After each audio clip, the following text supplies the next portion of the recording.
Well, good morning, and it's good to be with you again on Monday, the 11th of May 2020. And so this week, the reflections are back, although some days it may simply be a piece of music, or me introducing a piece of music, or like today, a full ramble and a piece of music. Well, during my week off, I rediscovered a book that I knew about, but I've never owned. And so I ordered myself a copy. I don't know how many of you have come across it. This is the book, and it's called The Boy, the Mole, the Fox, and the Horse. Now, I'm a long-time fan of Winnie the Pooh, and I don't know if any of you out there have ever read the book. It was quite a cult book at one point called The Tao of Pooh, that took different characters and likened them to various personality traits and so on. But it was at one point quite a philosophical read, as is this. It's full of lovely illustrations by Charlie Mackesy, who wrote it. What I'm going to do this morning is read you some of the introduction to the book, because over the next weeks I am intermittently planning to dip into the book and use some of the thoughts there as a trigger for a ramble. The drawings are mainly of a boy, a mole, a fox, and a horse. I'll tell you a little bit about them, although I'm sure you'll see things here that I don't. The boy is lonely when the mole first surfaces. They spend time together gazing into the wild. I think the wild is a bit like life, frightening sometimes, but beautiful. In their wanderings, they meet the fox. It's never going to be easy meeting a fox if you're a mole. The boy is full of questions. The mole is greedy for cake.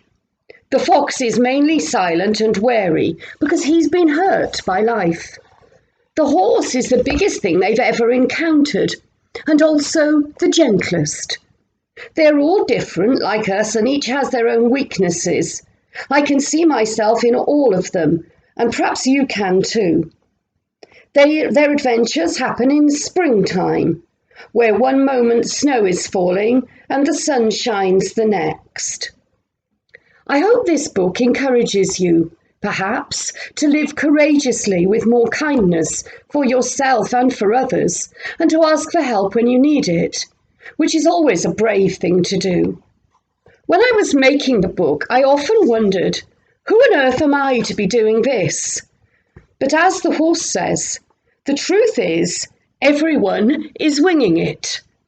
So I say, spread your wings and follow your dreams. This book is one of mine. I hope you enjoy it, and much love to you. Thank you, Charlie.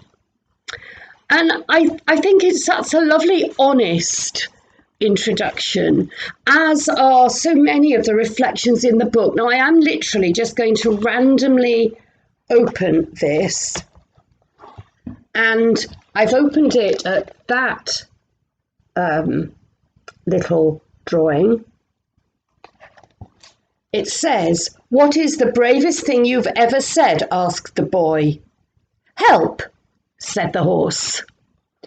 And